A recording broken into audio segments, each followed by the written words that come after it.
예배 자리에 나온 여러분을 사랑하고 축복합니다. 우리 함께 은혜 받기 위해서 한 번만 더 옆에 분 인사할까요? 이렇게 인사합시다. 하나님은 살아계십니다. 오늘도 예배 자리 잘 오셨습니다. 오늘 열왕기하의 말씀으로 우리 함께 은혜 받기를 원합니다.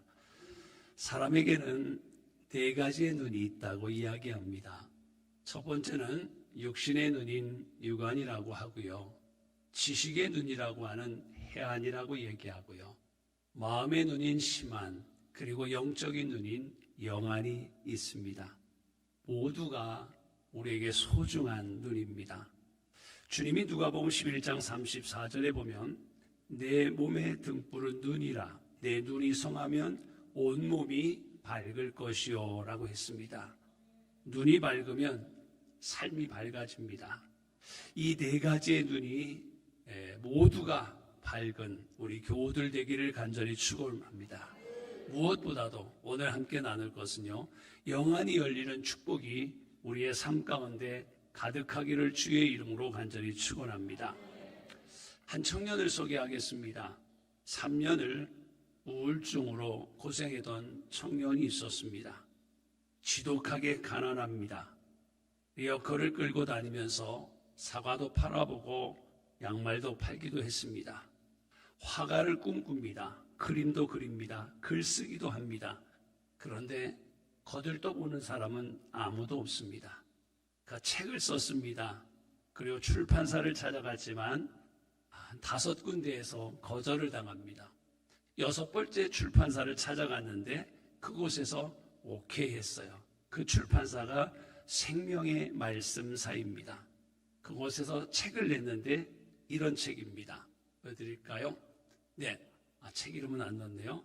이철환 집사님이 쓴 연탄길이라고 하는 책이 출간이 됐습니다. 이 책에 보면은 그분이 힘들었던 삶을 이야기합니다. 힘든 삶을 살면서도 절대 낙심하지 않았던 이유가 있음을 고백합니다. 기름때 찌든 작업복을 입고 있을 때도, 아무도 사가지 않는 그림 옆에 고개를 들 수 없을 때도 나는 절망하지 않았습니다. 이유는 뭘까요, 여러분? 내 곁에 계신 하나님을 저는 보고 있었거든요. 이 집사님의 연탄길이라는 책의 고백입니다. 이 집사님은 현실만 보지 않고 하나님만 봤습니다. 영안이 열린 것이죠. 육안으로 보이는 현실의 절망을 영안으로 보이는 하나님으로 이겨냈다는 사실입니다. 오늘 우리에게도 육안도 건강하시지만 우리의 영적인 눈이 건강하시고 살아계신 하나님이 늘 우리와 함께 하심을 볼 수 있기를 주님의 이름으로 간절히 축원합니다. 자, 오늘 우리가 봉독한 말씀도 같은 내용인 것 같아요. 북이스라엘의 8번째 왕 여호람이 집권할 때 이웃의 아람이라고 하는 큰 나라가 이스라엘을 늘 위협합니다. 그런데 정말로 이상한 일이 계속해서 반복해서 일어납니다. 아람이 아무 정보도 새나가지 않게 기습 공격을 하는데도 이상하게 이스라엘에게 역공을 당합니다. 전력을 봐도 아람이 낫습니다. 무기를 봐도 아람이 낫습니다. 전략을 봐도 아람 군대가 낫습니다. 그런데 이상하게 공격만 하고 나면은 이스라엘에게 아람이 지는 거예요. 원인을 찾아봤더니 이스라엘의 엘리사라고 하는 선지자가 미리 다 알려주고 아주 치밀하게 아람이 공격을 해도 이미 이스라엘이 다 대비하고 있는 거예요. 그러자 아람 왕은 그 한 사람 엘리사를 제거하면 우리가 이기겠다. 그래서 엄청나게 많은 수의 특공대를, 한두 명의 특공대도 아니고 엘리사를 없애기 위해서 어마무시한 특공대를 조직해서 움직입니다. 객관적인 전력상 아람보다 약한 이스라엘이 승리하는 것은요, 군사력이나 정보력 때문 아니었습니다. 하나님의 사람 엘리사, 이 한 사람 때문에 막대한 아람을 이스라엘이 늘 이길 수 있었던 것입니다. 하나님이 엘리사에게 가르쳐 주셨기 때문에 아람의 의도를 늘 엘리사가 알아차릴 수 있었죠. 자, 이것은 엘리사가 또한 여러분 남보다 뛰어난 능력을 가진 사람이어서가 아니라 하나님과 마음이 통한 사람이라는 사실입니다. 여러분, 우리 재단의 모든 교우들도 하나님과 마음이 통하는 우리 모두가 되기를 간절히 축원합니다. 하나님은 그러면요, 왜 엘리사와 그렇게 통할 수 있었을까요? 그래서 우리도 우리의 가정에서, 우리 교회에서, 우리 일터에서 엘리사와 같은 그 한 사람 한 사람이 우리 모두가 될 수 있기를 주님의 이름으로 다시 한번 간절히 축원합니다. 자, 그러면 오늘 우리가 알고 싶은 거예요. 엘리사는 어떻게 해서 그렇게 하나님과 통할 수 있었을까? 그렇죠? 하나님을 집중해서 하나님을 보는 영안이 열려졌기 때문이라고 저는 말씀드리겠습니다. 아람 왕이 엘리사가 있는 도단성을 겹겹이 포위합니다. 15절을 볼까요? 이렇게 엘리사의 종이 그 현 상황을 이렇게 고백합니다. 하나님의 사람의 사환이 일찍이 일어나서 나가보니 군사와 말과 병거가 성읍을 에워쌌는지라. 그 사환이 엘리사에게 말하되, 내 주여, 우리가 어찌하여할까 하니. 자, 상황이 그림이 그려지시죠? 보통 이런 상황이면 다들 놀래는데 또 안 놀래시네. 그렇죠? 수많은 군대예요. 여러분, 엘리사 한 명을 잡으러 어떻게 해요? 몇 명의 특공대가 아닌 거예요. 군사와 말과 전차부대, 우리로 얘기하면 병거, 전차부대잖아요. 한 사람을 잡겠다고 이렇게 어마무시한 군대가 지금 동원이 된 거예요. 지금 문을 열어보니까 엘리사의 종의 눈에 이런 장면이 들어옵니다. 우리 입장교인들은 원래 믿음이 좋으니까 웬만한 거 갖고는 안 놀라시죠, 그죠? 맞아요. 그런데 엘리사의 종은 그렇지 않았어요. 아마 저도 문을 열고 이런 상황을 봤으면 벌벌벌벌 떨고 두려웠을 거예요. 그런데 엘리사가 그 종에게 이야기를 합니다. 16절 가볼까요? 시작. 대답하되 두려워하지 말라. 우리와 함께한 자가 그들과 함께한 자보다 많으니라 하고. 그렇죠? 지금 엄청난 아람 전차부대 특공대들이 군대가 돈을 싸고 있어요. 지금 사화는 그게 보이고 있어요. 그런데 엘리사가 뭐라고 하고 있어요? 걱정하지 마, 두려워하지 마. 우리와 함께한 자가, 아무리 청년이 봐도 사환이 봐도요, 우리와 함께한 자는 엘리사 선생님과 자기 둘밖에 없어요. 그런데 엘리사는 뭐라고 그래요? 우리와 함께한 자가 저들과 함께한 자보다 많대요. 봐봐, 아멘이 안 나오지. 많기는 둘밖에 없다니까요. 근데 엘리사는 많다고 이야기를 하는 거예요. 이해 불가능한 상황이에요. 똑같은 상황을 보고 있어요. 똑같이 문을 열고 앞에 열려진 상황을 보고 있어요. 그런데 엘리사는 우리와 함께하니가 더 많다고 해요. 그런데 이 종은 뭐래요? 그들의 군대가 너무너무 많다는 거예요. 엘리사는요, 그 종이 본 것에 플러스 한 가지를 더 봅니다. 사환이 보지 못하는 것을 보고 있어요. 말씀에 나와 있어요.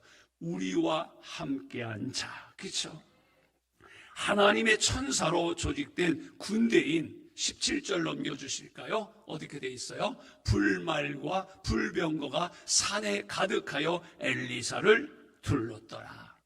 아람 군대가 그쵸, 도단성을 쌓은 거예요. 그런데 눈을 열어서 보니까 엘리사가 볼 때는 뭐예요? 그 도단성을 둘러싼 아람 군대를 또 하나님의 천사 불말과 불병거로 둘러싸고 있다는 사실입니다.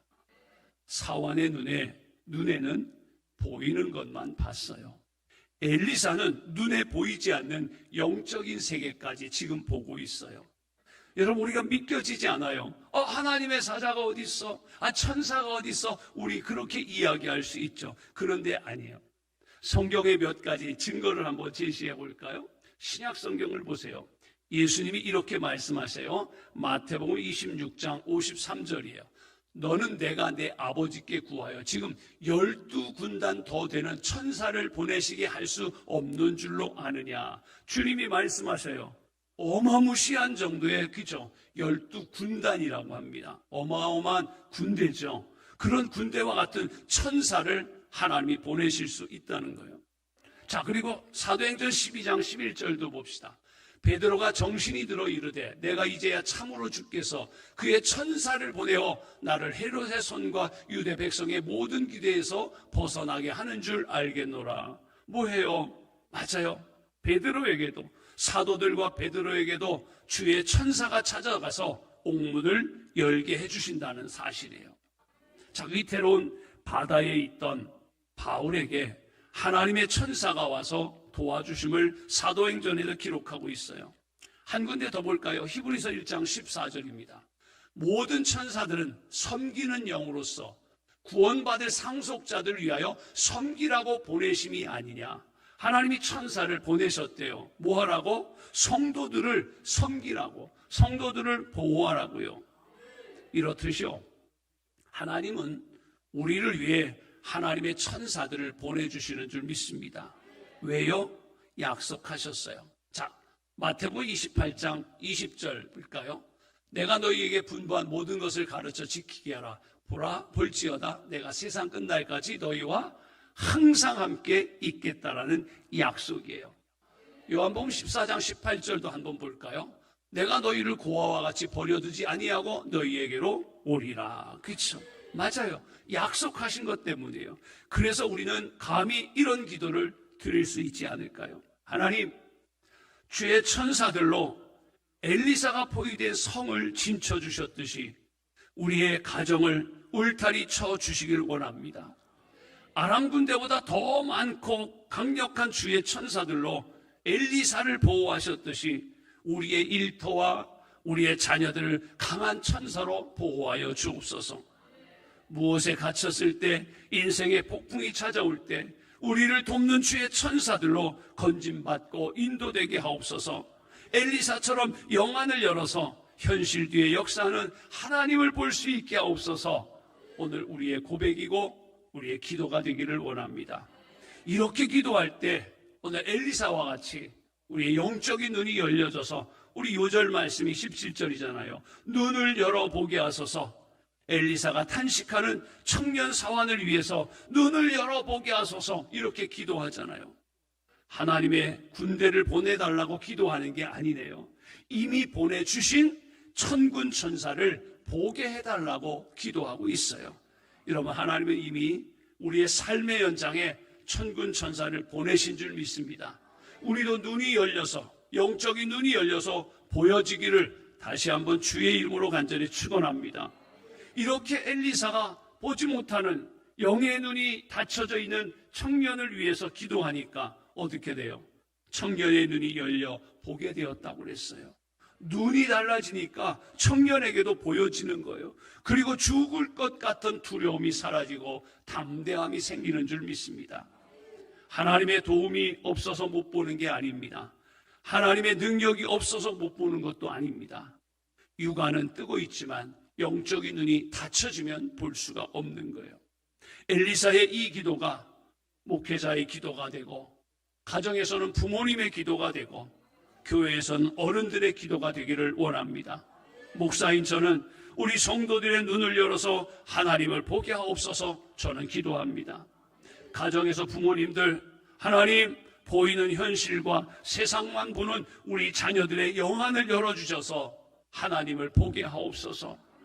초조하고 두려워하는 우리 자녀들의 영안을 열어서 하나님의 도움을 보게 하옵소서. 우리 부모님들은 자녀를 위해 그렇게 기도할 수 있기를 원합니다. 또 교회의 어른들은요, 이렇게 기도하셔야 됩니다. 하나님, 조급해하고 불안해하는 우리 교회의 젊은이들의 눈을 열어서 저들을 감싸고 있는 하나님의 능력을 보게 하옵소서. 또 어르신들의 기도가 되길 원합니다. 이 기도를 드리면서 목회자가, 부모님이, 교회의 어른들이 먼저는 우리들의 영의 눈이 열려둬야 될 줄 믿습니다. 먼저 우리의 영안을 위해서 기도하기를 원합니다. 저는 늘 그렇게 기도합니다. 시편 119편 18절의 말씀을 붙잡고 우리 교우들을 위해 늘 기도합니다. 주님, 내 눈을 열어서 주의 율법에서 놀라운 것을 보게 하옵소서. 영안이 열리면 말씀이 보입니다. 영안이 열려야, 밝아야 말씀 속에 하나님이 보이고 기이하고 놀라운 것을 우리는 비로소 깨달을 수 있지 않을까요? 목사라고요, 영안이 자동으로 열리는 건 분명히 아닐 것입니다. 예를 들어 볼까요? 사무엘의 스승이었던 엘리가 제사장이었지만 영안은 어두웠습니다. 여러분도 마찬가지죠. 우리 방심하지 않아야 됩니다. 에베소서 1장 18절 말씀에 바울이 뭐라고 얘기합니까? 너희 마음의 눈을 밝히사라고 기도하고 있어요. 이 말씀은 에베소 성도들에게 지금 하는 말씀이에요. 교회 밖에 있는 사람들에게 하는 얘기가 아니고요. 에베소 성도는요, 이미 예수 믿고 영안을 뜬 사람이에요. 그런데 사도 바울이 이들을 위해서 마음의 눈을 밝히사 영안을 밝혀달라고 지금 기도하고 있어요. 그래서 이 말씀을 곱씹으면서 도대체 사도 바울의 이 마음이 뭘까 고민을 해봤어요.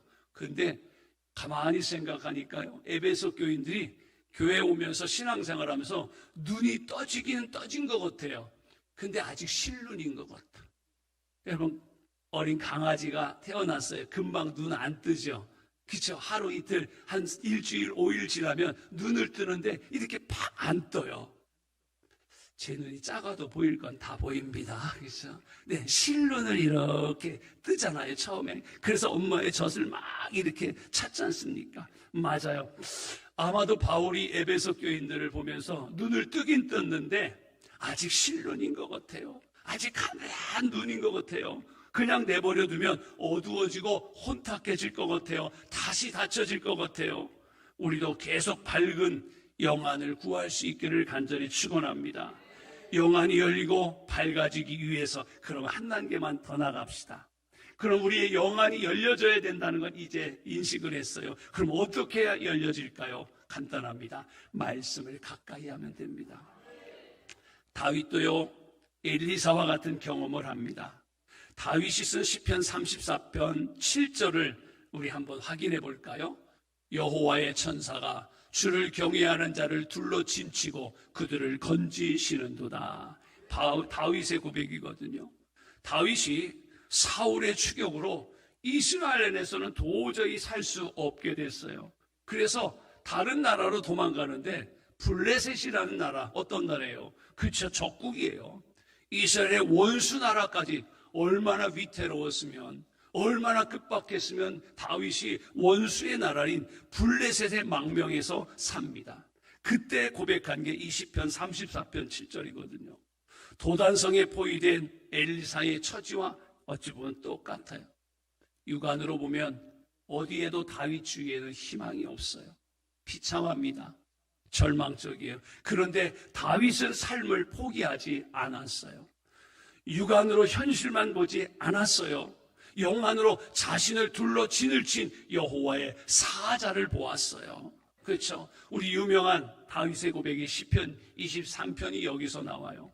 내가 사망의 음침한 골짜기를 다닐지라도 해를 두려워하지 않을 것은 시작, 주께서 나와 함께 하심이라. 주의 지팡이와 막대기가 나를 안위하시나이다. 네, 맞아요. 그런데 다윗이 자신의 영안이 열리고 밝을 수 있었던 그 비결, 맞아요, 말씀이라고 얘기하고 있어요. 시편 19편 8절을 보겠습니다. 여호와의 교훈은 정직하여 마음을 기쁘게 하고 여호와의 계명은 순결하여 눈을 밝게 하시도다. 하나님의 말씀을 가까이 했더니 영의 눈이 열려졌다는 거예요. 하나님의 말씀이 다윗의 눈을 밝게 했다고 다윗은 고백하고 있어요. 이 시간 사랑하는 여러분, 우리가 말씀을 듣는 가운데 우리의 영이 밝아지기를 주의 이름으로 간절히 축원합니다. 우리가 성경을 통독할 때 우리의 눈이 밝아지기를 주의 이름으로 간절히 축원합니다. 여호와의 사자들이 우리들의 동서남북 사방을 둘러 진치고 있음이 보여지기를 원합니다. 말씀으로 세워지기를 원합니다. 엠마오로 가는 제자들 둘이 있습니다. 예수님이 십자가에 죽임을 당하고 쓸쓸히 고향으로 돌아갑니다. 예수님이 죽자 낙심한 나머지 모든 걸 포기하고 예루살렘을 떠나버립니다. 예루살렘에서 약 10km 정도 떨어진 엠마을 마을로 가는데 이들의 발걸음은 어떻겠어요? 그렇죠. 무거웠을 거예요. 막 터벅터벅이라는 터덜터덜이라는 말이 맞지 않을까요? 그런데 그때 예수님이 슬그머니 그들 곁에 다가와 함께 하십니다. 그런데요, 그들은 예수님을 알아보지 못합니다. 여러분, 도대체 이해가 안 가? 3년 동안 같이 있던 사람이, 그쵸? 같이 가는데 못 느낄까? 두뇌도 진짜 두뇌. 아닌가요? 여러분, 두 분이 가시다가 제가 슬쩍 껴드리면 여러분 저 알아봐요? 못 알아봐요? 거 봐요? 알아보잖아요. 근데 엠마오로 가는 자는 좀 둔한지 못 알아봐. 근데요, 누가복음 24장 16절 보세요. 그들의 눈이 가려져서. 눈이 가려지면 안 보이는 거예요. 그렇죠? 눈이 가려졌대. 뭐예요? 영의 눈이 가려졌다는 뜻이에요. 영의 눈이 가려지니까 안 보이는 거예요. 이때 예수님이 그들에게요. 그 다음 말씀이에요. 누가복음 24장 27절인가요? 네. 이새 모세와 모든 선지자의 글로 시작하여 모든 성경이 쓴 바 자기에 관한 것을 자세히 설명하시니라. 근데 뭐예요? 이때 예수님이 그들에게 말씀을 풀어 설명해 주시는 거예요. 그러자 31절에 뭐라고 얘기했어요? 그들의 눈이 밝아져 주님인 줄 알아보더니 예수는 그들에게 보이지 아니하시니라. 말씀을 풀어 주실 때, 말씀을 주실 때 그들의 눈이 열려진 줄 믿습니다. 예수님의 동행이 보였어요. 그러자 그들은 도망치던 길을 거슬러서 다시금 예루살렘으로 올라갑니다. 포기했던 삶을 다시 추슬러 재기를 시작합니다. 두려워만 하고 절망하던 그들이 새로워졌어요. 사람들은요, 눈에 좋은 것을 먹어요. 우리 어른들도 잡숫잖아요. 그렇죠? 제가 여기서 선전할 수는 없잖아요. 무슨 약 있잖아요. 눈에 좋은 거요. 저도 가끔 먹습니다. 그런데 여러분, 우리 육신의 눈도 건강하셔야 돼요. 약도 잡수시고 기도하셔야 돼요. 그런데 오늘 말씀 뭐예요? 영의 눈에 좋은 영양제가 있어요. 다 들고 다니면서 안 잡수시는 분도 있나 모르겠네. 그렇죠? 말씀이에요. 영의 양식을 억지로라도 먹어야 돼요. 그렇죠? 우리 어르신들이 힘들고 어려울 때, 기력이 딸릴 때 뭐가 힘이래요? 밥이 힘이라고 하잖아요. 그렇죠? 우리 영의 밥은 뭐예요? 말씀이 힘이에요. 힘들고 어려워서 말씀의 밥을 먹어야 돼요. 그래야 영적으로 우리 기력을 차리는 줄 믿습니다. 그래서 우리의 영혼이 더 밝아지기를, 그래서 다윗처럼 힘내시기를, 엠마오로 낙향하던 제자들처럼 다시 일어나기를 주님의 이름으로 간절히 축원합니다. 그래서 마침내 환난에서 건짐받고 세상을 극복하고 승리하는 우리 모든 가족 되기를 다시 한번 주님의 이름으로 간절히 축원합니다. 그런데 여러분, 오늘 말씀을 읽다가 보면 참 재미나고 의문점이 하나 있어요. 이스라엘 한복판에 있는 도단성 아람 군대가 포위한 것이 어찌 보면 이해가 안 돼요. 말씀을 보면 이스라엘의 저항이 전혀 없어요. 그렇죠? 눈 떠보니까 아침에 그냥 도단성을 포위하고 있잖아요. 아람 군대가. 놀랍게도 거침없이 들어왔다는 거예요. 근데 그동안에 앞에 설명드렸죠? 아니에요. 아람 군대가 계략을 짜고 계획을 하고 들어와도 항상 이스라엘이 이겼다고 그랬어요. 엘리사가 딱 가르쳐 주셨다고 그랬어요. 그쵸? 이스라엘이 다 방비를 했잖아요. 엘리사가 아람 군대의 기습도 알아채고 오히려 역공도 했잖아요. 근데 이번에는요, 아무 얘기도 안 했어요. 지금 도단성을 이미 아람 군대가 둘러싸고 있어요. 지금은 무방비 상태네요. 그럼 어떻게 된 걸까요? 이번에는 엘리사 선생님이 몰랐을까요? 알았을 거예요. 그런데 성경 뉘앙스를 가만히 보니까 엘리사가 일부러 안 알려줘요. 근데 가만히 보면 이유가 이 안에 다 들어가 있어요. 결과를 보면요, 이 의문이 풀리는데요, 과정을 간략히 말씀드리면 이래요. 도단성을 포위했던 아람 군대를 엘리사가 기도해서 눈을 멀게 하는 거예요. 그리고 또 엘리사가 그들을 사마리아 성으로 끌고 가는 거예요. 그리고 그곳에서 그들의 눈을 열어주는 거예요. 사마리아 성은 천의 요새예요. 도망칠 곳이 없는 거예요. 아람은 졸지에 뭐예요? 이스라엘의 완전한 전차부대가 포로가 되고 마는 거예요. 그러니까 여러분 가만히 이 말씀 보세요. 아람이 이스라엘 도단성에 거침없이 들어왔던 상황은 겉으로는 아람 왕이 엘리사를 죽이러 가는 것 같지만 결과적으로는 뭐예요? 엘리사가 유인한 거예요. 거기에 걸려 넘어간 거예요.